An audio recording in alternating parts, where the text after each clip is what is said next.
بسم اللہ الرحمن الرحیم الحمد للہ الواحد الاحد الفرد الصمد الذي لم يلد ولم يولد والصلاة والسلام على أول العدد أبي القاسم محمد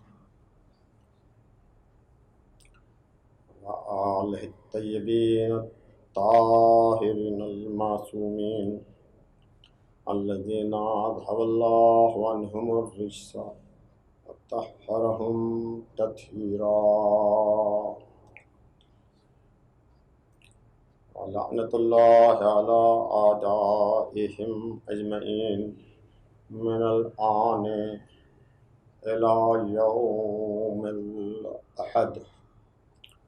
أما بعد فقد قال الله الصمد إذا رأوا تجارة أو لهوا انفضوا إليها وتركوك قائما.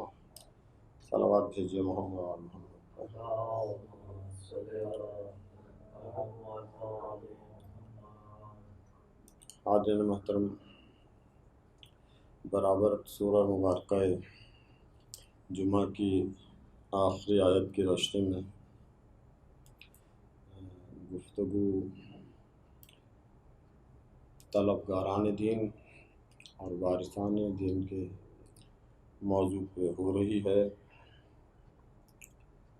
میں نے عرض کیا کہ اللہ موجد دین ہے، محمد اور آل محمد وارثان دین ہیں، صحابہ اور امت طلبگاران دین ہیں، طالبان دین ہیں، اور کفار و منافقین دشمنان دین ہیں. محمد اور آل محمد وارثان دین یعنی پیغمبر، مبلغ دین، فاطمہ حصار دین، ائمہ محافظ دین، بالمجموع وارثان دین ہیں محمد و آل محمد علیہ السلام.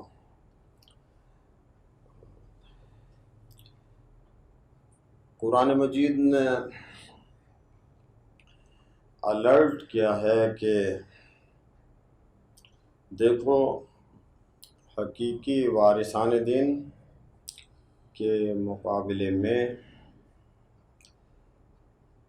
جھوٹے دعویدار وارثان دین اگر آئیں تو یہ ہدایات ہیں اور یہ نشانات ہیں. مثلا یہ کہ صحابہ کرام کے مقدس مجمع میں منافق اسلام کی نقاب اوڑھ کر آ گئے ہیں، تو میں قرآن مجید میں سورہ منافقون رکھتا ہوں، تو یہ سورہ ہمیشہ پکار کر کہے گا کہ مقدس لوگوں اور مومنین کی جماعت میں بروں کو دیکھ کر الرٹ رہو. اور یہ بھی آیت کہ پیغمبر کو خطبہ ڈیلیور کرتے چھوڑ کر چلے جاتے ہیں، یہ بھی الرٹ رہنے کے لیے. اور پھر ان لوگوں کے جو دشمنان دین ہیں، کفار و منافقین، ان کے پروگرام کو بھی خداوند عالم نے کھول کر قرآن مجید میں بیان کر دیا. اور اسے اگر میں سمیٹ کر 2 لائنوں میں عرض کرنا چاہوں تو 2 آیتیں. ایک سورہ فتح کی آیت ہے، یریدون ان یبدلوا کلام اللہ. ان کا ایجنڈا کیا ہے؟ یریدون ان یبدلوا کلام اللہ، کہ دشمنان دین اللہ کا کلام بدلنا چاہتے ہیں. اور دوسری سورہ صف کی آیت ہے، سورہ توبہ میں بھی ریپیٹ ہوئی ہے، اس کے لفظ ریپیٹ ہوئے ہیں، یریدون لیطفئوا نور اللہ بافواہہم۔ دوسرا ان کا پروگرام یہ ہے کہ یہ اللہ کے نور کو بجھانا چاہتے ہیں اپنی پھونکوں سے، اور اللہ نے یہ فیصلہ کر لیا ہے کہ وہ اپنے نور کو منزل منتہا تک پہنچائے گا، اور کامیابی اس نور کی ہی ہوگی جنہیں یہ خاموش کرنا چاہتے ہیں، یعنی روشنی باقی رہے گی، ظلمت ہی ختم ہوگی، لیکن ان کا شیڈول تباہی کا یہ ہے کہ یہ قرآن کو، کلام خدا کو مٹانا چاہتے ہیں اور نور خدا کو خاموش کرنا چاہتے ہیں۔ تو اسی کے لیے کہ حقیقی وارثان دین پھر کون ہیں، اللہ تعالیٰ نے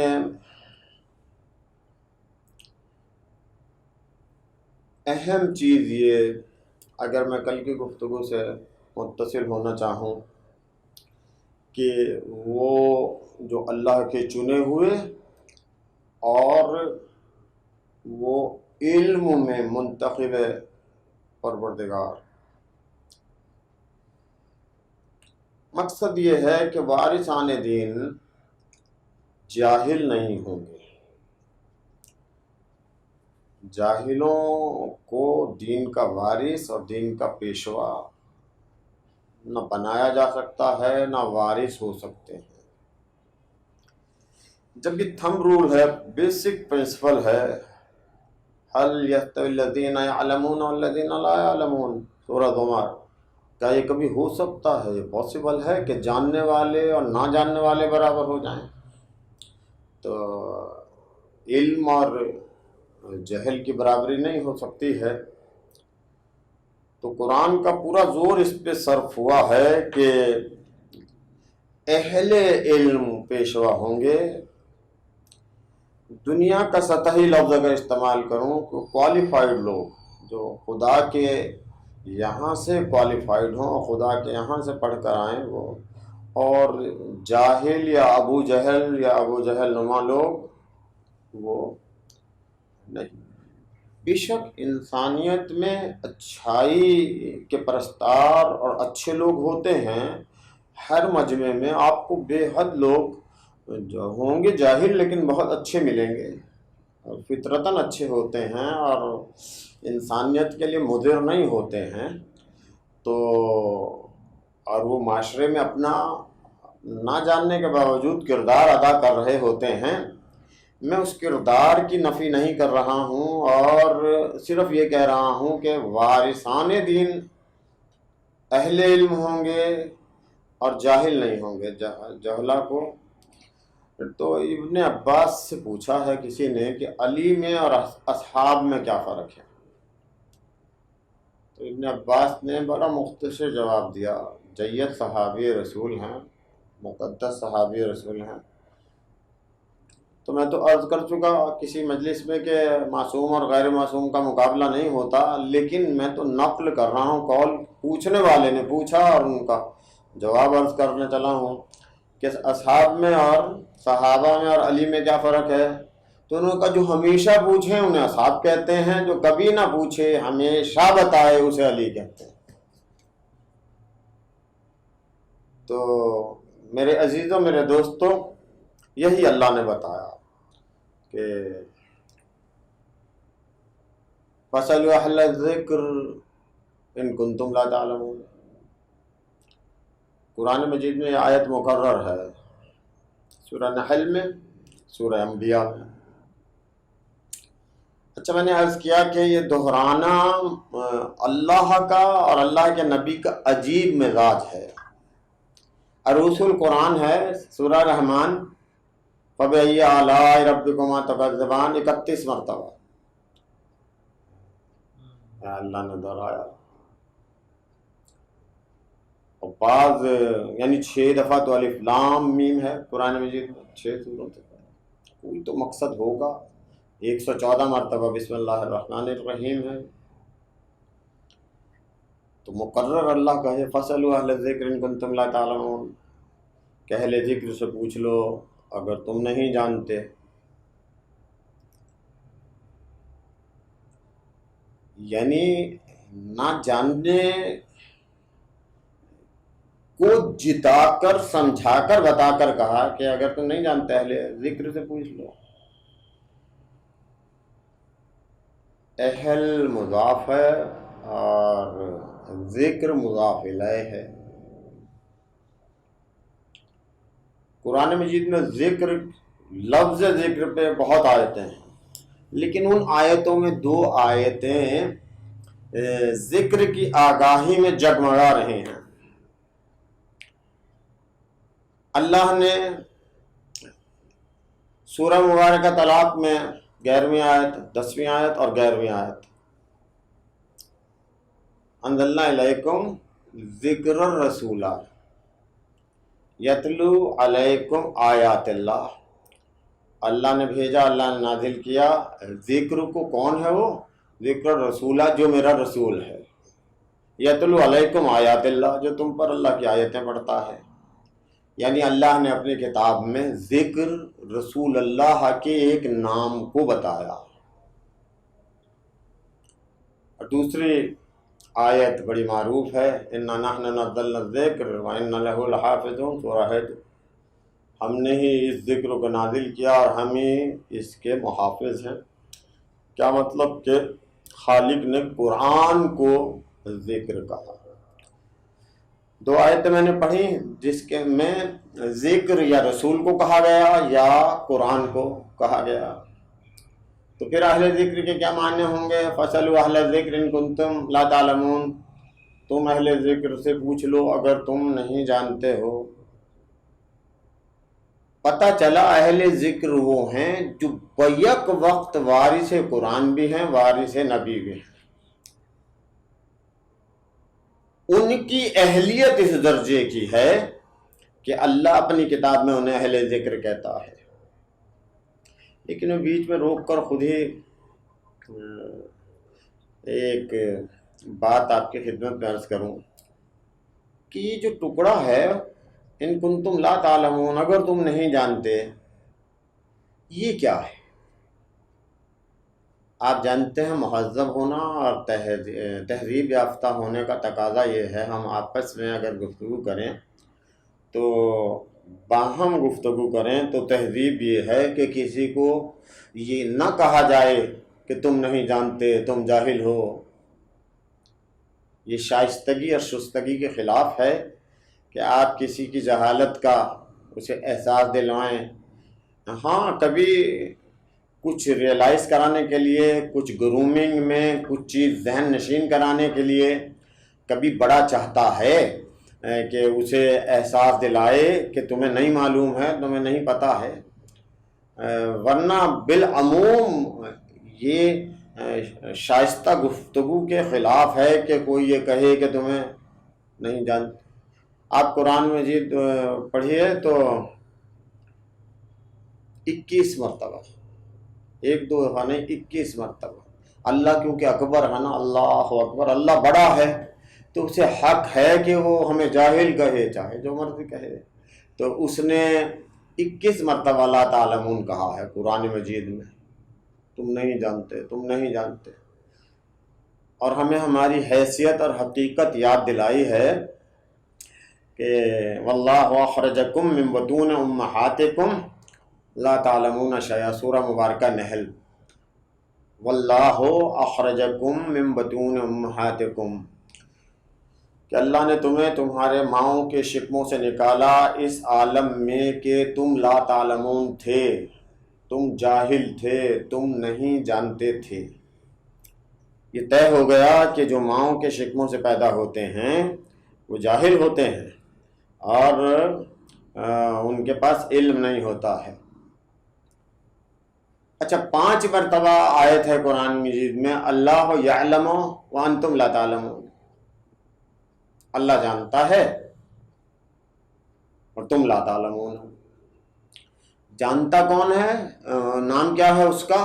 جو جانتا ہے اللہ، اور جو نہیں جانتا جانتے وہ لا تعلمون۔ توجہ ہے،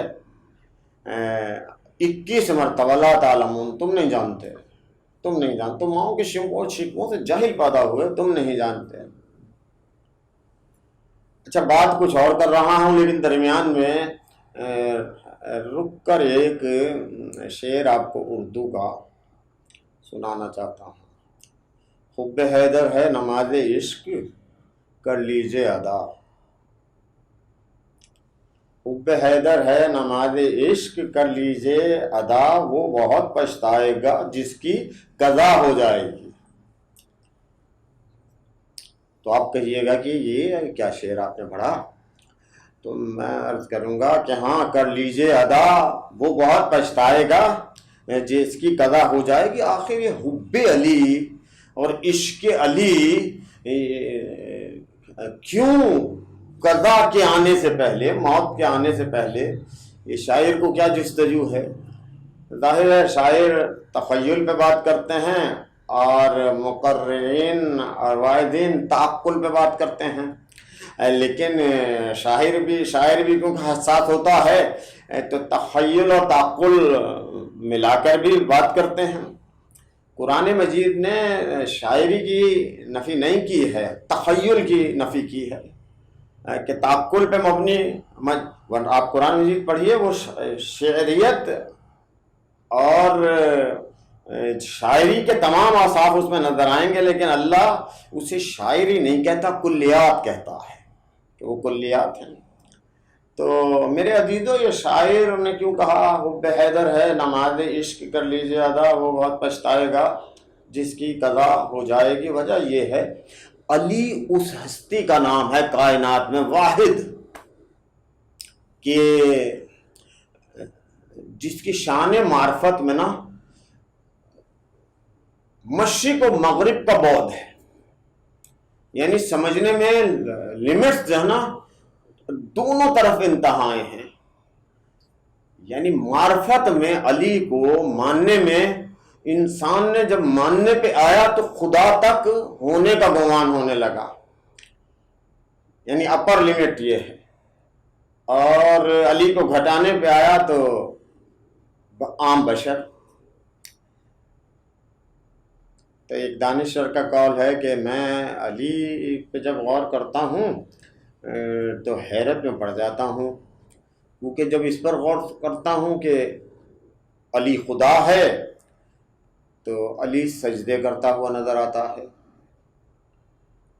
اور جب سوچتا ہوں کہ بشر ہے تو نماز کی حالت میں ٹخنے سے ہڈی میں سے تیر نکال لیا جاتا ہے تو انہیں خبر بھی نہیں ہوتی ہے۔ تو سیر و سلوک میں علم العرفان جو ایک باقاعدہ ڈسپلن ہے، اس میں سٹیپس ہیں، درجے ہیں، اس بالکل ابتدائی چیپٹر میں ایک سٹیپ کا منزل کا نام ہے مقام حیرت۔ تو علی وہ ہستی ہے کہ جس کی معرفت اور اسے سمجھنے میں انسان حیرت کا شکار ہو جاتا ہے کہ یہ بشر ہے یا خدا ہے۔ تو وہ تو کہہ رہے ہیں نماز عشق کر لیجئے ادا، حب حیدر ہے نماز عشق، اور یہ عام لوگوں کی بات نہیں کر رہا ہوں صاحب، امام شافعی کتنے جلیل القدر امت مسلمہ کے ویل نون پرسنالٹی، تو ان کے بعد اشعار تو سبھی کو یاد ہیں، علی حبہ جنہ قسیم النار والجنہ وصی مصطفیٰ حقا امام الانس والجنہ۔ علی کی محبت ڈھال ہے، گناہوں سے اور جہنم سے بچا لیتی ہے، قسیم النار والجنہ ہے علی، جنت و دوزخ کا تقسیم کرنے والا، وصی مصطفیٰ حقا رسول اللہ کا وصی، جس کے لیے آپ نے وصیت چھوڑی اور وصی بنایا وہ برحق ہے۔ کیسا ہے وہ وصی؟ امام الانس والجنہ، جنات کا بھی اور انسانوں کا بھی امام ہے۔ تو یہ تو کرسٹل کلیئر ہے۔ نہیں آپ گھبرا رہے ہیں، تھوڑی سی توجہ. زیارت کا ایک جملہ ہے کہ علی کیا ہے، سیفن لنبوتہ و معجزن لرسالتہ. علی رسالت میں آپ صلی اللہ علیہ وسلم کی شمشیر نبوت ہیں اور معجزہ رسالت ہے. علی ایک سربستہ راز ہیں. میں پڑھ کیا رہا ہوں کہ پوچھ لو اہل ذکر سے اگر تم لا تعلمون ہو. میرے دوستو، امام شافعی فرماتے ہیں، یہ شعر پڑھنا چاہ رہا ہوں جو مجھے یاد آ گیا. کفا فی فضل مولانا علی، کفا فی فضل مولانا علی وقوع الشک فیہ انہ اللہ ومات الشافعی ولیس یدری علی ربہ ام ربہ اللہ. مولا ہونے کا امام شافعی اقرار کرتے ہیں. کفا فی فضل مولانا علی، ہمارے مولا علی کی فضیلت بیان کرنے کے لیے اتنا کافی ہے کہ میں یہ بیان کروں. امام شافعی فرما رہے ہیں وقوع الشک فیہ انہ اللہ، کہ یہ شک واقع ہو گیا ہے کہ وہ کہیں اللہ تو نہیں ہے. وقوع الشک فیہ انہ اللہ، یہ شک کا وقوع شک ہے کہ وہ کہیں اللہ تو نہیں ہے. ومات الشافعی، مات الشافعی ولیس یدری، شافعی مرتے مر گیا لیکن اسے سمجھ نہیں آئی. علی ربہ ام ربہ اللہ، کہ لفظ کا لفظی ترجمہ کروں نا تو یہ ہے کہ اس کا رب علی ہے. علی ربہ، اس کا رب علی ہے. کس کا؟ شافعی کا. یا ربہ اللہ، یا علی اس کا رب ہے یا اللہ اس کا رب ہے. تو ایک مجلس میں نے کبھی اس کا ترجمہ جو کیا تھا پروفیسر جناب سید حسن عسکری صاحب سے مجھے داد ملی تھی تو میں اسے نقل کر دیتا ہوں. میں نے یہ ترجمہ کیا تھا کہ شافعی مرتے مر گیا لیکن اسے یہ سمجھ نہیں آئی کہ علی اس کو پال رہا ہے یا اللہ اس کو پال رہا ہے. رب کے معنی پالنے والا ہے نا. لیکن یہ تو 4 مصروں میں سے نا آخری مصرے کا ترجمہ ہے نا. میں تو کہہ رہا ہوں وقوع الشک فیہ انہ اللہ. بھئی کہا تو ہے نا کہ علی کے بارے میں واحد ہستی اسلام کی کہ جس پہ اللہ کا گمان ہونے لگا. بھئی کوئی تو ریزن ہوگی، علمی ریزن. تو میں عرض کر رہا ہوں اللہ نے مقرر کہا اہل ذکر سے پوچھ لو اگر تم لا تعلمون ہو. 21 مرتبہ لا تعلمون کہا. 5 مرتبہ کہا اللہ یعلم انتم لا تعلمون، اللہ جانتا ہے. انتم لا تعلمون، تم کون ہو؟ تم لا تعلمون ہو. اب کیا کہہ رہا ہے؟ فَاسْأَلُوا أَهْلَ الذِّكْرِ إِن كُنتُمْ لَا تَعْلَمُونَ. ان کنتم لا تعلمون، اگر تم لا تعلمون ہو تو پھر آیت میں کیا ہونا چاہیے؟ فَاسْأَلُوا اللَّهَ إِن كُنتُمْ لَا تَعْلَمُونَ. اللہ 5 دفعہ تو کہہ چکا کہ اللہ جانتا ہے تم لا تعلمون ہو. اب کہہ رہا ہے اہل ذکر سے پوچھ لو اگر تم لا تعلمون ہو. او بھئی تو اللہ بتا تو چکا ہے کہ اللہ یعلم، اللہ جانتا ہے. تو اللہ نے کیا کیا؟ اپنا نام ہٹا کر اہل ذکر نام رکھ دیا. تو وہ جو اہل ذکر ہیں ان پر اللہ کا گمان ہونے لگے گا یا نہیں؟ تو لیکن اللہ نے کیا سمجھانا چاہا؟ کوالیفائڈ ہونے کے لحاظ سے کہ اللہ کے یہاں سے جو پڑھے ہوئے کہ وہ بیک وقت جو وارث نبی ہیں، وارث قرآن ہیں. تم لا تعلمون، تم جاہل ہو، تم سب جاہل ہو. اب وارث دین جاہلوں میں سے نہیں ہوگا. جو اہل ذکر ہیں وارث قرآن اور وارث نبی، وارث دین ان میں سے ہوگا. اور کبھی بھی وارث دین اور اہل ذکر کے مقابلے پہ آنے کی کوشش نہ کرنا. توجہ ہے میرے عزیز اور میرے دوستوں، میں کیا آپ کی خدمت میں عرض کر رہا ہوں. اللہ نے ذکر یا نبی کو کہا یا قرآن کو کہا. یہ قرآن ہے کیا؟ میرے نوجوانوں، میرے دوستوں، جہاں جہاں میری آواز جا رہی ہے، القرآن لہو ظہر وَلَہُ بطن، بلکہ امیر المومنین فرماتے ہیں ظاہرہ عمیق وباطنہ عمیق۔ قرآن کیا ہے؟ انیق کہتے ہیں دلکش، خوشنما۔ ظاہرہ انیق، قرآن کا ظاہر خوشنما ہے، دلکش ہے۔ وباطنہ عمیق، اس کا باطن بڑا گہرا ہے، عمیق ہے۔ ایک لفظ ادا کر دوں تاکہ میرے شانوں پہ جو ذمہ داری ہے وہ بھی، میرے آپ کے مولا یہ بھی کہتے ہیں، صرف علی علی کہنا آسان نہیں ہے، علی کو ماننا آسان بھی ہے اور مشکل بھی ہے۔ آپ فرماتے ہیں کہ جب میرا دل کرتا ہے کہ میں اللہ سے باتیں کروں تو میں نماز پڑھتا ہوں، اور جب میرا دل کرتا ہے کہ اللہ مجھ سے باتیں کرے تو میں قرآن پڑھتا ہوں۔ تو اس قرآن کے مدح میں فرماتے ہیں ظاہر و انیق، قرآن کا ظاہر دلکش ہے، خوشنما ہے، باطن ہو عمیق، اس کا باطن عمیق ہے، گہرا ہے۔ القرآن لہ ظہر لہ بطن، قرآن کا ایک ظاہر ہے، قرآن کا ایک باطن ہے۔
علم کی کتنی گہرائی ہے، اور اگر ہم بالکل سطحی معنوں میں لیں، قرآن لفظ ہیں اور لفظوں سے ملے ہوئے جملے ہیں۔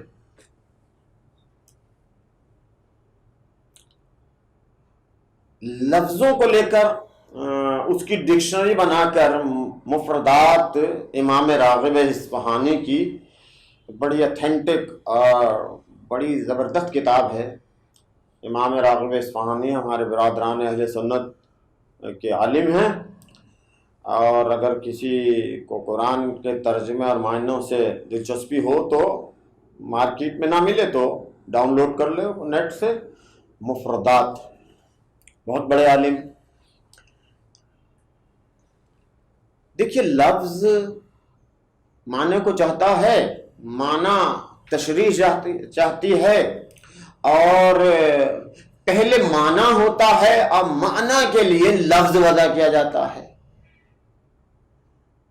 اور معنی میں لفظ کا وضع کرنے والا اس کی مراد اور مقصود اصلی جانتا ہے، اس ڈیپتھ کو جو معنوں کا سمندر ہے اسے سمیٹ کر لفظ کے کوزے میں لایا۔ متکلم، تو متکلم کے علم میں مراد اصلی ہوتی ہے. مثلا میں کہوں زیدی صاحب تو کتنے زیدی ہیں، لیکن مراد متکلم جانتا ہے یا جس سے خطاب کر کے زید صاحب کہا گیا. درمیان میں ایسے جملہ معترضہ کے طور پر عرض کر رہا ہوں کہ اللہ نے کہا اے اہل البیت، تم سے رجس کو دور رکھا ہے نا آیت تطہیر، اور تم ایسا اللہ کا ارادہ یہ ایسا پاک و پاکیزہ رکھ. یہ اہل بیت کے معنوں میں بحث بعد میں کیجئے. آپ دیکھیے مراد متکلم جو ہیں اہل بیت بس وہی ہیں. اب کون ان میں انکلوڈڈ ہے کون ایکسکلوڈڈ ہے اس کی بات الگ بات ہے. لیکن بہرحال میں بات تو کچھ اور کر رہا ہوں. فی الحال میں یہ عرض کروں گا کہ لفظوں کی گہرائی اور معنی کا سمندر کون جانتا ہے. امام راغب اتنے بڑے عالم ہونے کے باوجود انہوں نے لفظ لکھ دیا کہ لفظوں کی شرح کو تفسیر کہتے ہیں اور جملے کی شرح کو تعویل کہتے ہیں. Explanation of words is known as تفسیر، explanation of sentences is known as تعویل. حالانکہ حقیقت سے بہت دور ہے بات. انہوں نے لفظوں کی شرح یعنی ظاہر کو دیکھا ہے. قرآن کا ظاہر خوشنما ہے اور باطن بڑا عمیق ہے.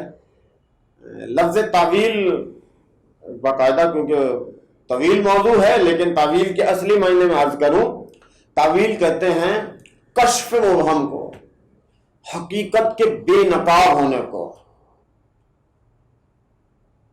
متکلم کی مراد کیا ہے اور اس کا مقصود اصلی کیا ہے، اس پر سے نقاب ہٹا دیا جائے.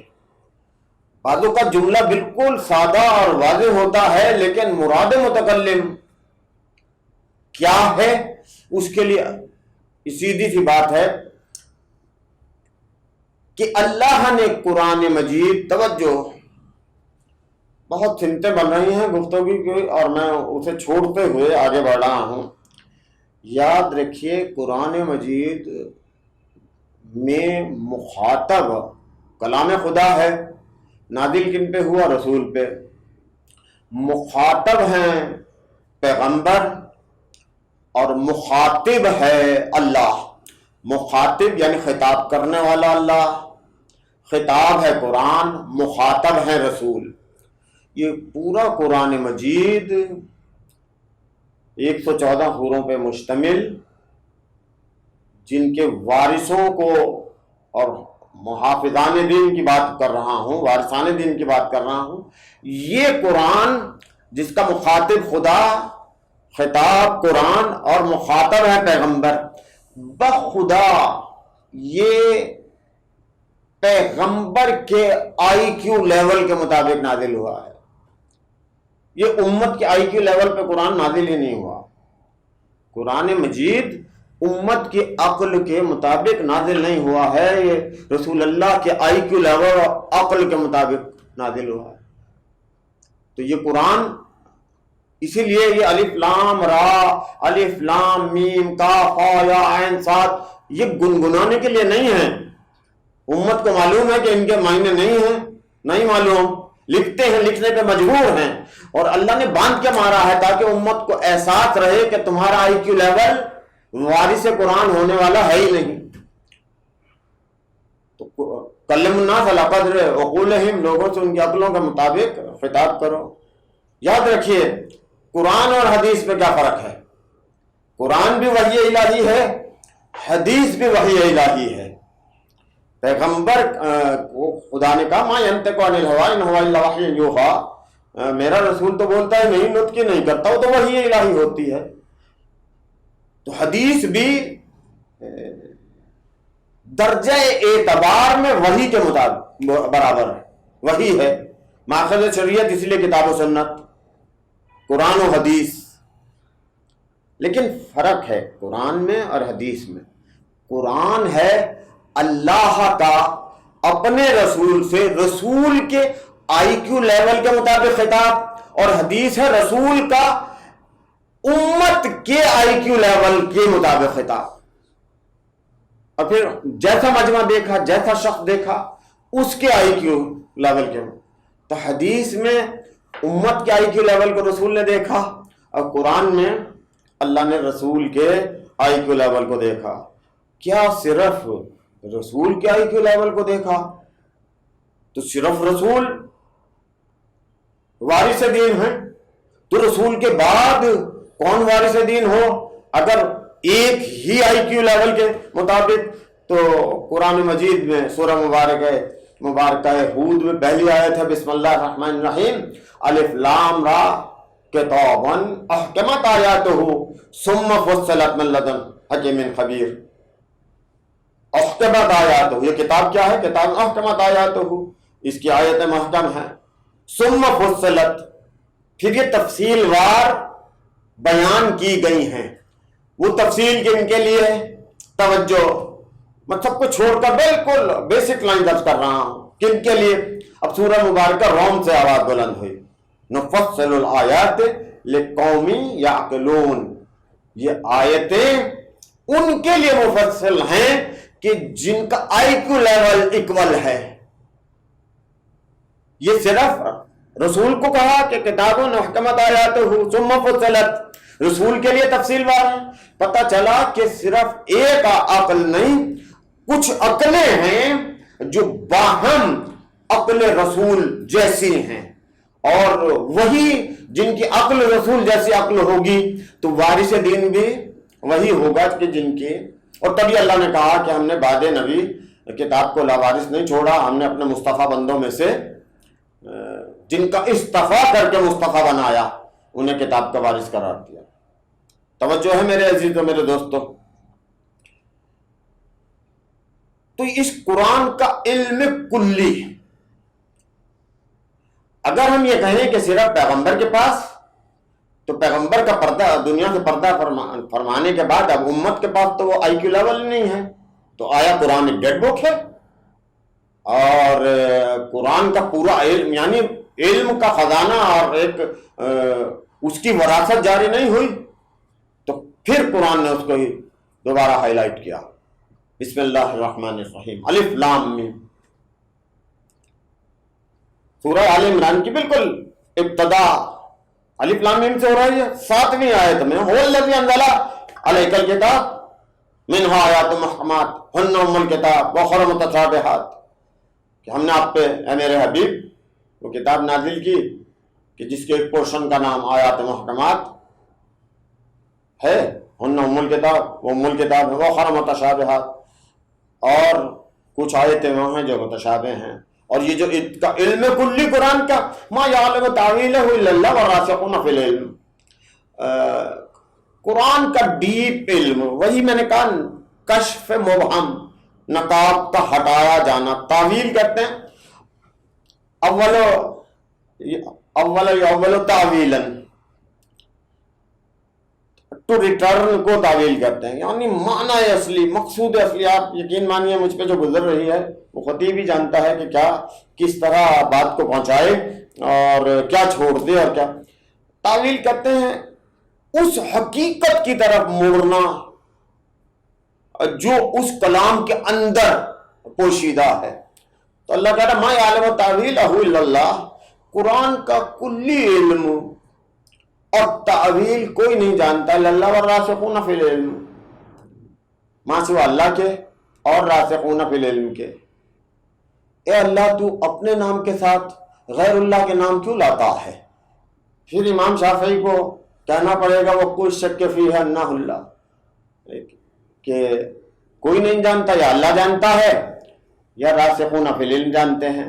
کل میں عرض کر چکا کہ آیت تطہیر میں شان عصمت اور کونما صادقین کی آیت میں شان صدق، اور راسخون فی العلم والی آیت میں شان رسوخ، جتنے بھی ہیں یہ 5 ہیں، 12 ہیں، 14 ہیں، 1 ہے. گھبرا تو نہیں رہا میں کیا عرض کر رہا ہوں؟ سب کی شان رسوخ، شان صدق کے، شان علم ایک جیسی ہے. اللہ نے گوارا نہیں کیا کہ رسول اللہ کا نام الگ سے لے. وہ راسخون فی العلم جتنے بھی ہیں میں کس جملے پہ کنسنٹریٹ کرنا چاہ رہا ہوں؟ جتنے بھی ہیں وہ سب کے سب قرآن کی انتہا تک علم جاننے میں اس کا رسوخ کہتے ہیں اپروچ کو، ان کی علم کی طرف اپروچ جو ہے نا وہ ایکول ہے. تبھی اللہ نے کلیکٹیو ناؤن استعمال کیا. الراسخون فی العلم میں رسول اللہ کو الگ نہیں کیا. اللہ جانتا ہے اور راسخون فی العلم جانتے ہیں. اللہ جانتا ہے قرآن کا کل علم اور تعویل. توجہ، اللہ جانتا ہے اور راسخون فی العلم جانتے ہیں، اور راسخون فی العلم جانتے ہیں. راسخ کہتے ہیں وہ کہ جہاں نہ تغیر ہو نہ زوال ہو. رسوخ اپروچ کو کہتے ہیں. میں نے عرض کیا کہ یہ جتنے بھی ہیں 5 ہیں، 12 ہیں، 14 ہیں، اس سے زیادہ مبارک عدد تو ہمیں یاد ہی نہیں ہے. یہ ان کا رسوخ فی العلم برابر ہے. ایک جملہ دہرا دوں کہ آنکھیں 14 ہیں، نگاہ 1 ہے. ہاتھ 14 ہیں، کام 1 ہے. قدم 14 ہیں، اقدام 1 ہے. کیوں؟ رسوخ فی العلم میں یہ برابر ہیں. شان عصمت، شان صدق ایک جیسی ہے. امام خمینی نے ایک جملہ لکھا ہے، انہوں نے کہا کہ اگر اللہ کی یہ مرضی ہو جاتی کہ اپنے حبیب کو وہ واپس بلا لیتا اور کوئی آیت نازل ہونے سے رہ جاتی اور پیغمبر کا وصال ہو جاتا. امام خمینی رضوان اللہ نے لکھا ہے کہ پھر وہ آیت یا فاطمہ پہ نازل ہوتی یا علی پہ نازل ہوتی. اس لیے کہ رسوخ فی العلم ان کا اور عصمت کی شان اور صدق کی شان ایک ہے. بس میرے عزیزوں، میرے دوستوں، میں آپ کو کہاں لے آیا اور کہاں تک لے جانا چاہتا ہوں. رسوخ فی العلم میں یہ جتنے ہیں یہ باہم برابر ہیں. لیکن اگلا جملہ جو کہنے جا رہا ہوں بڑا سنگین ہے، بڑا بوجھل ہے، اور اسے جذب کر لینا آسان بھی ہے، مشکل بھی ہے. میرے عزیزوں، یہ جتنے بھی ہیں رسوخ فی العلم میں برابر ہیں، اور قرآن کا کوئی علم جاننے میں، تعویل جاننے میں اور ڈپ جاننے میں یہ جتنے بھی ہیں اللہ جیسے ہیں. توجہ فرمائیے، جملہ کیا؟ یہ جتنے بھی ہیں یہ اللہ جیسے ہیں، کیونکہ اللہ نے کہا ہے کہ اللہ جانتا ہے اور راسخون فی العلم جانتے ہیں. یہ جتنے بھی ہیں اللہ جیسے ہیں. اللہ جانتا ہے یا یہ جانتے ہیں؟ آپ حیران ہوں گے اور کہ اللہ نے وارثان دین کی شان بیان کرنے میں، ان کا علمی تعارف کرانے میں، شان وجود تو میں عرض کرنے کے قابل ہی نہیں ہوں، اور میں ان کی شان وجود کیا عرض کروں. اللہ نے ان کی شان وجود بتائیے تو ہمارے لفظ ہیں کہ ہم علی کو امام، علی کو خلیفہ کہتے ہیں. خلیفہ کے معنی ہیں کہ ساری کائنات سے آگے نظر آئے تو اسے امام کہتے ہیں، اور رسول اللہ کے پیچھے نظر آئے تو خلیفہ کہتے ہیں. علی پوری کائنات کے آگے نظر آئے تو امام ہے، رسول اللہ کے پیچھے نظر آئے تو خلیفہ ہیں.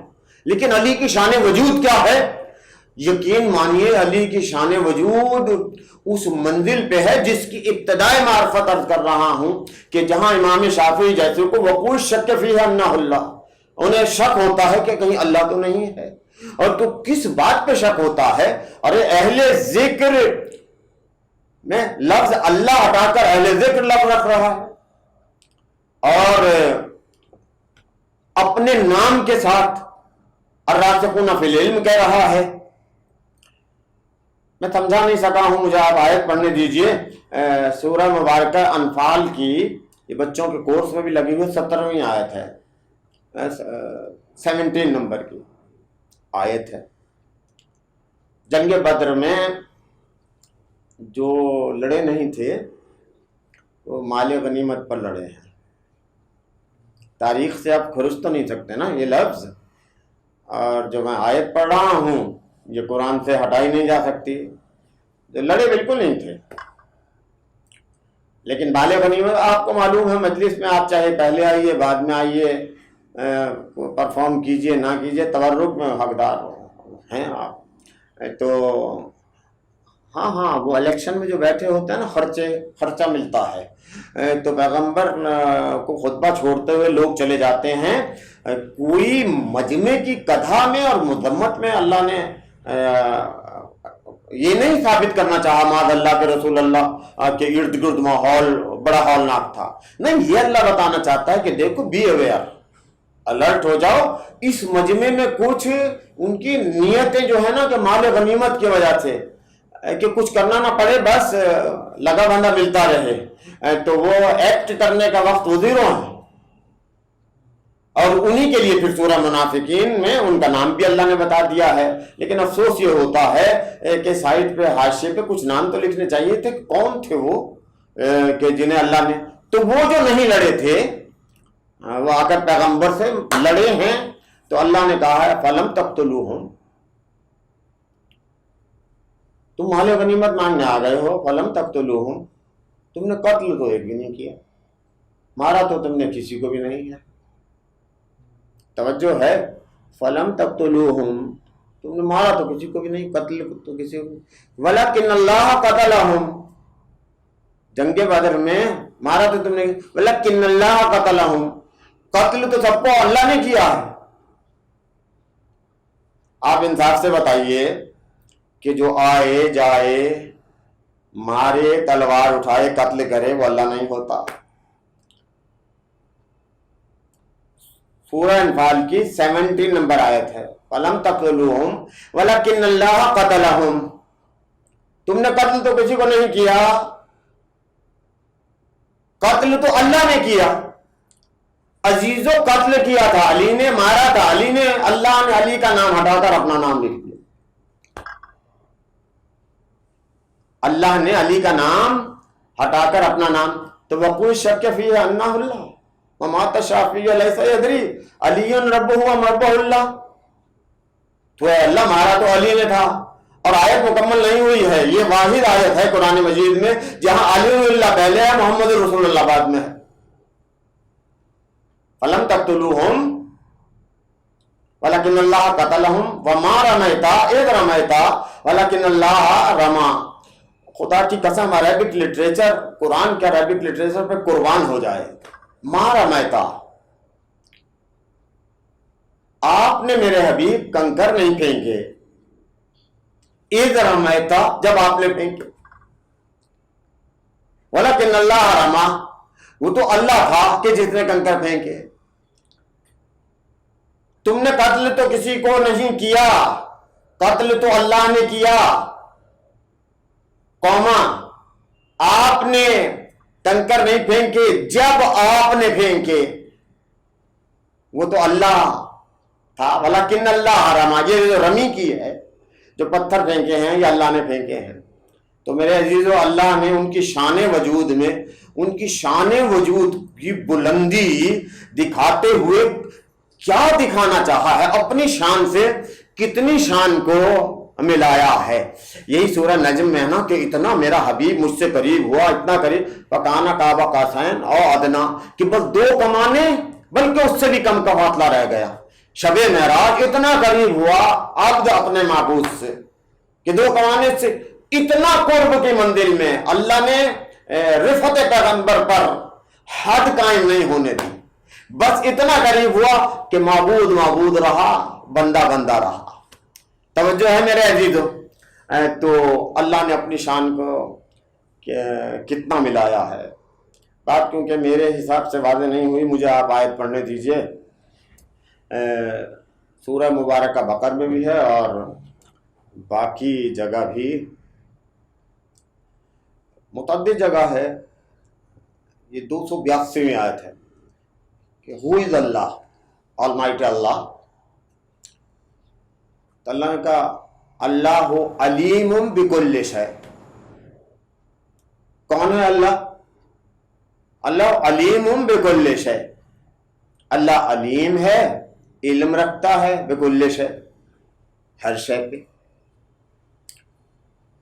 لفظ کل کاف کے ساتھ 325 مرتبہ قرآن مجید میں ہے، اور لفظ شے 202 مرتبہ قرآن مجید میں۔ لفظ شے پہ گفتگو نہیں کر رہا ہوں، میں صرف یہ کہہ رہا ہوں کہ اللہ کو ڈیفائن کیجئے۔ اللہ علیم بکل شے، اللہ اس کو کہتے ہیں جو کل شے کا علم رکھتا ہو۔ اور علی کس کو کہتے ہیں؟ کل شیء احصیناہ فی امام مبین، کل شیء احصیناہ فی امام مبین۔ بھی پیغمبر سے پوچھا تھا شیخین رضوان اللہ علیہما نے کہ یا رسول اللہ یہ امام مبین توریت ہے؟ کہا نہیں۔ کہا یہ انجیل ہے؟ نہیں۔ زبور؟ نو۔ پھر کون ہے؟ کہ انتظار کرو۔ ایسے میں مسجد کے دروازے سے سر اللہ العالمین امیر المومنین علی ابن ابی طالب علیہ السلام داخل ہوئے، کہا ھذا لہو الامام المبین، یہ علی ہے جو امام مبین ہے۔ تو جو اس حدیث کو مان لے گا کہ ان ھذا لہو الامام المبین، یہ علی امام مبین ہے، تو سورہ یاسین کی 12ویں آیت میں اللہ کہہ رہا ہے کہ ہم نے تمام علم کل شیء احصیناہ فی امام مبین، احصا کر دیا، رکھ دیا ہے امام مبین میں۔ اللہ کون؟ جس کے پاس کل شے کا علم۔ امام مبین کون؟ جس کے پاس کل شے کا علم۔ تو وقوع شک فیہ انہ مات الشافعی لیس یدری علی ربہ اللہ، تو گمان تو ہوگا نا۔ نہیں صاحب مجھے معلوم ہے کہ وقت تمام ہو رہا ہے، اور مطلب کو میں واضح کرنا چاہتا ہوں۔ سورہ رعد کا بالکل لاسٹ پیراگراف میں ہے اللہ اپنے آپ کو ڈیفائن کرتا ہے، یمحو اللہ ما یشاء ویثبت وعندہ ام الکتاب۔ شاعر حضرات جو ہیں اور خواتین جو سماعت کر رہی ہیں اور کریں گی وہ استحاض لیں، یمحو اللہ ما یشاء ویثبت، اللہ ہے جو تقدیر چاہے مٹا دے چاہے ثبت کر دے، لکھنے والا مٹانے والا اللہ ہے۔ کون ہے اللہ؟ عندہ علم الکتاب، عندہ ام الکتاب۔ اللہ کون ہے؟ کہ جس کے پاس علم الکتاب ہے، عندہ علم الکتاب۔ کلیئر ہے نا یہاں تک؟ اور آخری آیت میں بس ذرا 2 قدم آخری آیت میں کہتا ہے یقول الذین کفروا لست مرسلا قل کفی باللہ شہیدا بینی وبینکم من عندہ علم الکتاب۔ اے رسول، آپ کو کافر کہتے ہیں کہ آپ مرسل نہیں ہیں، تو آپ کہہ دیجئے کہ میرے اور تمہارے درمیان میری رسالت کی گواہی کے لیے اللہ کافی ہے۔ اور دوسرا وہ من عندہ علم الکتاب، عندہ علم الکتاب، دوسرا وہ کہ جس کے پاس علم الکتاب ہے، جس کے پاس پوری کتاب کا علم ہے۔ توجہ ہے میرے عزیز؟ اللہ کون ہے؟ عندہ ام الکتاب۔ امام کون ہے؟ علی کون ہے؟ عندہ علم الکتاب۔ اللہ کون ہے؟ عندہ ام الکتاب، تقدیر چاہے مٹائے چاہے ثبت کرے۔ اور امام کون؟ عندہ علم الکتاب، عندہ ام الکتاب، عندہ علم الکتاب۔ خدا کی قسم وزن 6 حرفی کے اعتبار سے ایک حرف کا بھی فرق نہیں ہے، ایک حرف کا بھی فرق نہیں ہے جو اللہ نے اپنی شان سے اہل بیت کی شان کو ملایا ہے، وارثان دین کی شان کو ملایا ہے۔ میرے دوستوں، میرے عزیزوں، میں آپ کی خدمت میں کیا عرض کروں، آپ غور تو کیجئے یہ اللہ نے کہہ کیا دیا، قل کفی باللہ شہیدا بینی وبینکم۔ اے میرے حبیب، آپ کہہ دیجئے کہ میرے اور تمہارے درمیان رسالت کی گواہی کے لیے اللہ کافی ہے۔ اللہ کا نام کافی ہے ایک، یا شافی ہو یا کافی، آپ کہتے ہیں نا اللہ کافی۔ اللہ کے ہوتے ہوئے کافی ہونے کی منزل میں، کفایت کی منزل میں وہ وحدہ لا شریک خود شریک کر کے دوسرے جو غیر اللہ کا نام کیوں لاتا ہے؟ اور تو کیجئے کہ اگر رسالت کی گواہی کے لیے اللہ اپنے آپ کو پیش کر دے تو پھر کوئی دوسرا خدا ہونا چاہیے تاکہ دو خدا مل کر گواہی دیں، اور گواہی کی منزل میں بس خدا ہی خدا ہوں، لیکن دو خدا ایک ہو نہیں سکتے، محال ہے، معاذ اللہ خدا دو ہو نہیں سکتے، اور یہ خدا اپنے ساتھ دوسرے کا نام رکھ کر کہہ رہا ہے۔ اور صرف یہی نہیں ہے، سورہ انفال میں ہی 64ویں آیت ہے، 62ویں آیت بھی ہے، وقت نہیں رہا ہے لہذا صرف ایک آیت پڑھ رہا ہوں۔ 64ویں آیت میں سورہ انفال میں کہتا ہے یا ایھا النبی حسبک اللہ ومن اتبعک من المؤمنین، یا ایھا النبی پیغمبر کے ڈیزگنیشن کا ٹائٹل، آفیشل ٹائٹل سے، اے میرے نبی حسبک اللہ، آپ کے لیے اللہ کافی ہے، ومن اتبعک من المؤمنین، اللہ خاموش نہیں ہوا، آپ کے لیے اللہ کافی ہے۔ اور ہم تسبیح پڑھتے ہیں حسبنا اللہ ونعم الوکیل، حسبی اللہ ونعم الوکیل، اللہ واقعی کافی ہے، لیکن اللہ اپنے رسول کو آفیشلی کورسپونڈنس میں کہہ رہا ہے حسبک اللہ ومن اتبعک من المؤمنین، اے میرے حبیب آپ کے لیے اللہ کافی ہے، اور دوسرا وہ جس نے مومنین میں سے آپ کا مکمل اتباع کر لیا ہے، مکمل اتباع کر لیا ہے، یعنی آپ قبلے میں سے مڑے ہیں، رکوع میں تو جماعت کھڑی رہی ہے، جب بیت المقدس سے آپ نے کعبے کی طرف، صرف علی ہیں جو مڑے ہیں، تو مکمل اتباع کرنے والا کون؟ علی۔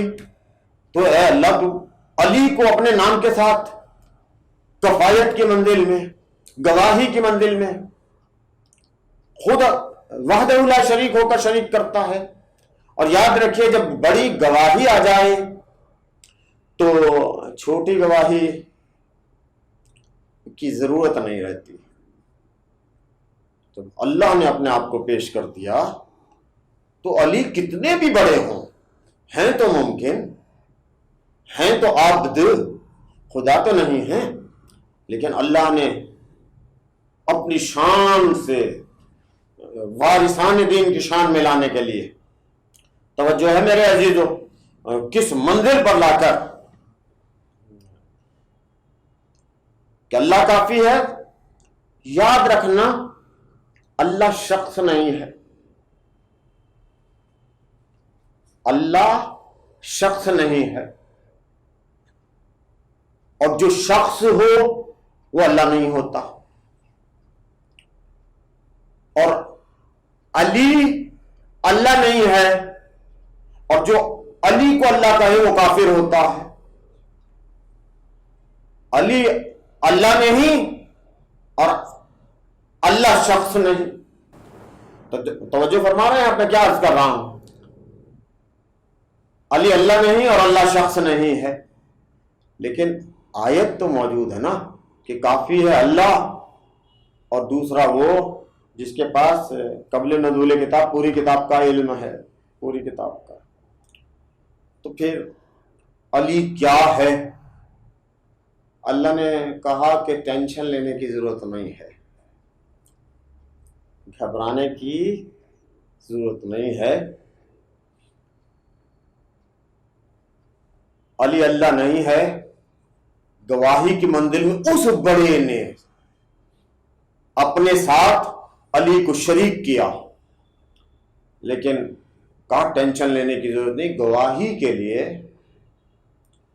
یا آنکھ سے دیکھ کر گواہی دی جاتی ہے یا زبان سے بول کر گواہی دی جاتی ہے۔ تو اللہ نے کیا کیا؟ علی کو اللہ نہیں بنایا، اللہ نے کہا میں علی کی آنکھ کو عین اللہ بنا دیتا ہوں، علی کی زبان کو لسان اللہ بنا دیتا ہوں۔ اللہ نے خود کیونکہ جسم کے ساتھ نہیں آنا تھا تو عین اللہ نے، آپ کو یاد ہے عین اللہ نے گواہی دی رسول اللہ کی رسالت کی، آپ رسالت کے گواہ ہیں۔ آپ کو یاد ہے خانہ کعبہ میں کوئی ایک عورت کو دیکھ رہا تھا شخص حاجی، تو امیر المومنین نے اسے تھپڑ مارا تھا اور اس کی آنکھ باہر آ گئی تھی، تو حضرت خلیفہ ثانی مسلمین کے پاس وہ آیا اور آ کے اس نے فریاد کی کہ مجھے علی نے تھپڑ مارا ہے۔ تو ان کا تاریخی جملہ تاریخ میں موجود ہے کہ میں کچھ نہیں کر سکتا، تجھے اللہ کی آنکھ نے دیکھا، اللہ کے ہاتھ نے مارا۔ یعنی صحابہ کرام رضوان اللہ علیہم بھی اس حقیقت کو جانتے تھے کہ کوالیفائڈ پرسن کوئی ہے تو علی، کوئی عقل میں پیغمبر جیسا ہے تو علی۔ توجہ ہے میرے عزیزوں، میرے دوستوں۔ بس آخر کلام میں ایک چیز عرض کرنا چاہتا ہوں کہ یہ آل محمد ہیں کیا؟ خدا کی قسم یہ اللہ کے سربستہ راز ہیں، یہ معجز عنوان نہیں ہے، معجزہ ہے خدا۔ مصباح الہدایہ میں 67 پیج پہ آیت اللہ خمینی نے اس حدیث کو، اس روایت کو لکھا ہے جو میں عرض کر رہا ہوں۔ یہ رزق ہوا ہونے والی بات عرض نہیں کر رہا ہوں۔ ایک شخص آیا امام زین العابدین علیہ السلام کے پاس اور آ کر کہا کہ فرزند رسول یہ فرمائیے کہ آپ کے اور آپ کے اللہ کے درمیان کیا روابط ہیں، کیا پراسرار روابط ہیں، کیا وہ آپ اللہ سے ملے ہوئے ہیں، آپ وہ کیا ہے؟ تو امام نے کہا لنا مع اللہ حالات، اللہ حالات، ہمارے حالات، ہمارے روابط اللہ سے وہ پر اسرار ہیں۔ توجہ، نحن فیہا ہوا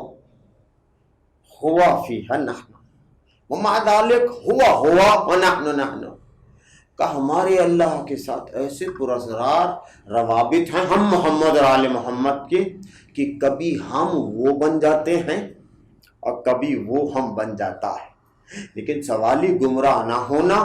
ہوا نحن، وہ ہے، ہم ہیں، وہ معبود ہے، ہم بندے ہیں، وہ واجب ہے، ہم ممکن ہیں، وہ خالق ہے، ہم مخلوق ہیں۔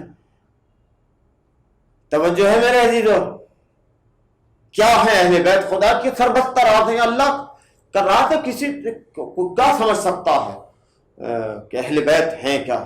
بالکل سطحی سی مثال دے رہا ہوں۔ آپ میٹلرجی میں لیب میں جب فرنس میں کام کرتے ہیں، کوئی میٹل رکھتے ہیں اراؤنڈ 900 ڈگری سینٹی گریڈ، جب ٹمپریچر ہو جاتا ہے تو آپ اوریفس سے فرنس کی دیکھیے تو میٹل پنگھل کے شعلہ بن جاتی ہے، اور آپ کو فرق سمجھ نہیں آئے گا کہ شعلہ کہاں ہے اور میٹل کہاں ہے۔ خدا کی قسم یہ آل محمد کا آتش قرب الہی کی وہ منزل ہے، یہ منزل حیرت تو علم عرفان کی ابتدا ہے۔ وہ منزل وہ ہے کہ بندہ پہچان نہیں سکتا کہ یہ خدا کر رہا ہے یا یہ کر رہے ہیں۔ توجہ ہے میرے عزیز۔ فرل تک نے کیا کہا ہے جب سید سجاد آئے ہیں اور حشام بادشاہ وقت ہے، اسے رستہ نہیں مل رہا تھا حجر اسود تک پہنچنے کا، لیکن میرے امام سید سجاد آئے تو راستہ کائی کی طرف پھٹ کے اور آپ گئے تو اس کی عزت میں بڑی کمی آئی۔ اس نے کہا یہ کون ہے؟ یہ کون ہے؟ یعنی جانتا سب ہے۔ تو فضل تک نے کہا ہے، اور یہ یونیورسٹی کے کورس میں قصیدہ لگا ہوا ہے، ھذا الذی تعرف البطحا وتعتہ، اسے نہیں جانتا؟ ارے یہ تو وہ ہے کہ جس کے قدموں کی چاپ کو حل و حرم جانتے ہیں۔ اور اس میں اشعار میں سے ایک شعر ہے کہ ان کی زبان پر سوائے تشہد کے کبھی لا آیا ہی نہیں۔ یہ اگر تشہد میں لا الہ الا اللہ کی گواہی نہ ہوتی تو انہوں نے کبھی کسی سائل کو لا کہا ہی نہیں ہے۔ اور اس میں ایک قصیدے میں جملہ ہے، آپ آئے بڑھے اور بڑھ کر آپ نے حجر اسود پر ہاتھ رکھے اور بوسہ دیا ہے۔ تو فرزدق نے اس وقت کہا ہے کہ تم دیکھ رہے ہو، شام کی طرف منہ کیا ہوا ہے، تم لوگ دیکھ رہے ہو کہ یہ ہاتھ رکھ کر حجر اسود کو بوسہ دے رہے ہیں، حقیقت کی نگاہ سے دیکھو حجر اسود خود ان کے ہاتھوں کا بوسہ لے رہا ہے۔ میرے عزیزو، آپ انصاف سے فرمائیے، یہ ہاتھ اس قابل تھے کہ انہیں ہتھ کڑیاں پہنائی جائیں؟ یہ پاؤں اس لائق تھے کہ انہیں بیڑیاں پہنائی جائیں؟ ان کے گلے میں خاردار توق پہنایا جائے؟ ہاں میرے دوستوں، میں عرض کیا کسی مجلس میں کہ امام پہ دو ظلم ہیں، ایک وہ جو آپ نے دیکھے ہیں، ایک وہ ہیں جو آپ نے سہے ہیں۔ ہمیشہ ان کا ذکر کیا جو دیکھے ہیں، جو سہے ہیں ان کا ذکر نہیں کیا۔ میں آپ کو عرض کروں جو سہے ہیں کوئی معمولی ہے۔ جب آپ کو غسل دیا جا رہا تھا تو امام باقر بلند آواز سے رو رہے تھے۔ پوچھا ہے کسی نے کہ مولا آپ اپنے بابا کو غسل دیتے ہوئے رو کیوں رہے تھے اتنی بلند آواز سے؟ کہا میرے بابا نے کبھی ذکر نہیں کیا، میں نے جب غسل دے رہا تھا پشت پر وہ زخموں کے نشان اور نیل دیکھے ہیں جن کا کبھی میرے بابا نے تذکرہ نہیں کیا۔ اہل اعلیٰ آپ کو عرض کروں وہ کس نوعیت کے زخم تھے۔ جناب سہل ساعدی رضوان اللہ علیہ پیغمبر کے جلیل القدر صحابی ہیں، ہماری جانیں فدا ہو جائیں، حق کے اہل بیت پہچاننے والے صحابی پہ۔ وہ کہتے ہیں کہ میں بیت المقدس کی زیارت کر کے شام سے آ رہا تھا، رستے سے دمشق کے، تو میں نے دیکھا کہ عید کا سماں ہے، مجمع ہے ہر طرف، اور میں غور کرنے لگا کہ اس سفر کے مہینے میں تو کوئی مسلمانوں کی عید نہیں ہے۔ تو میں ایک ایک سے پوچھتا تھا کہ کیا واقعہ ہے؟ تو ایسے میں نے دیکھا کہ سامنے کٹے ہوئے سر نیزوں پہ آ رہے ہیں اور رانڈیں اور بیوائیں یتیم رسن بستہ اونٹوں پہ ہیں۔ تو میں پھر پوچھنے لگا یہ کون لوگ ہیں؟ لوگ جواب نہیں دیتے تھے، اور کسی نے کہا کہ وہ سامنے قیدی آ رہا ہے تو اس سے تم جا کر خود پوچھ لو۔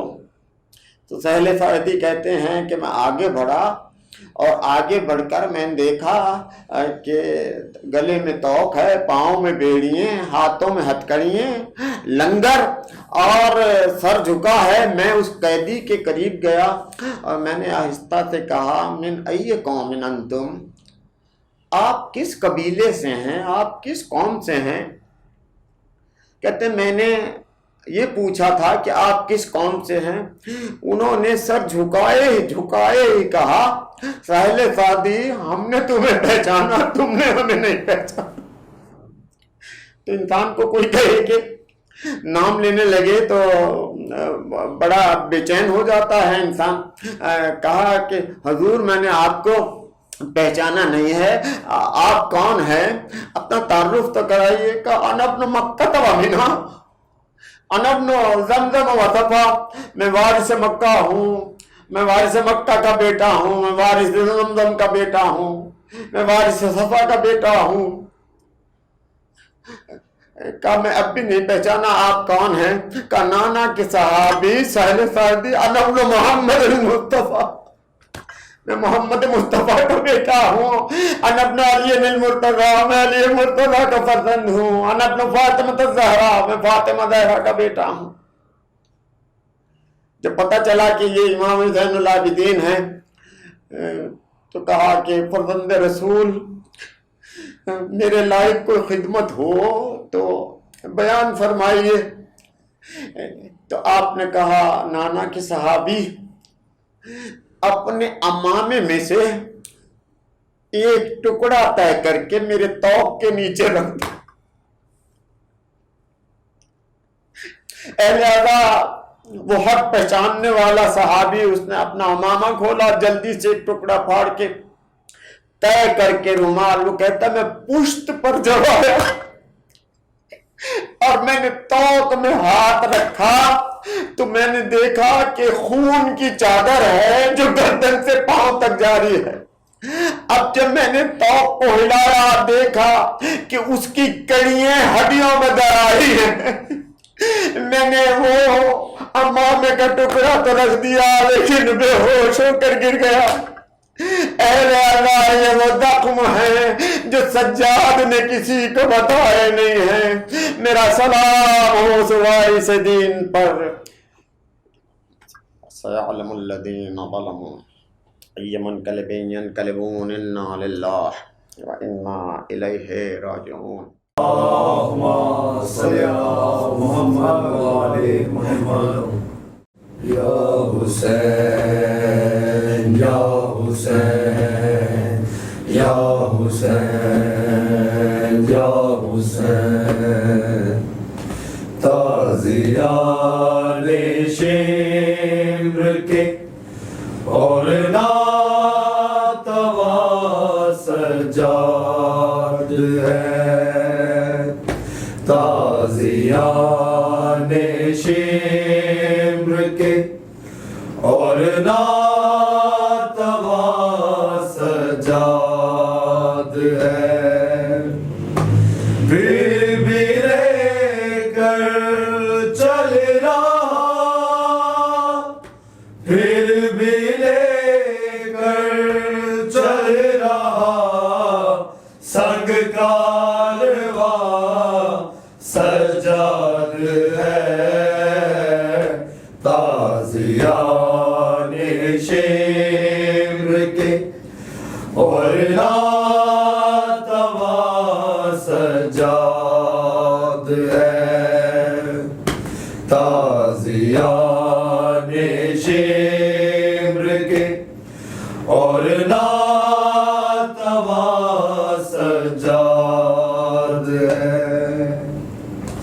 اس قدر رونا لہو کا کرتا ہے ظاہر یہی،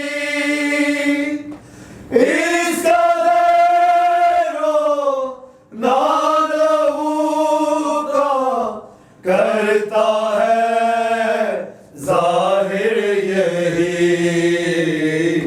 آل احمد کے مصائب کا قرآن سجاد ہے، آل احمد کے مصائب کا قرآن سجاد ہے، تازیان شمر کے اور ناتوا سجاد ہے، تازیان شمر کے اور ناتوا سجاد ہے،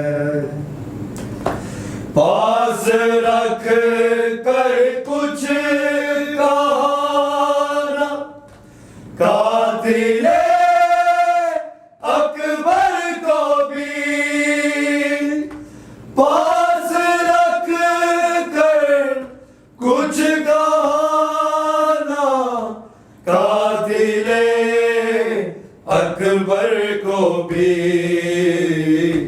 دیکھو کتنا ہی رحم دل مہربان سجاد ہے، دیکھو کتنا ہی رحم دل مہربان سجاد ہے، تازیان شمر کے اور ناتوا سجاد ہے، تازیان شمر اور ناتواں سجاد ہے دین طاہر میں حیدر عظمت آل رسول دین طاہر علم حیدر عظمت آل رسول اور قرآن خدا کا پاس با سجاد ہے اور قرآن خدا کا پاس با سجاد ہے تازیان شمر کے اور ناتواں سجاد ہے تازیان شمر کے اور ناتواں سجاد ہے ختم ہو سکتی نہیں جو حشر تک بھی ہے امین ختم ہو سکتی نہیں جو حشر تک بھی ہے امین درد و غم کی ایک ایسی داستان سجاد ہے درد و غم کی ایک ایسی داستان سجاد ہے تازیان شمر کے اور ناتواں سجاد ہے تازیان شمر کے اور ناتواں سجاد ہے پھر بھی لے کر چل رہا پھر بھی لے کر چل رہا سنگ کارواں سجاد ہے تازیان شمر کے اور ناتواں سجاد ہے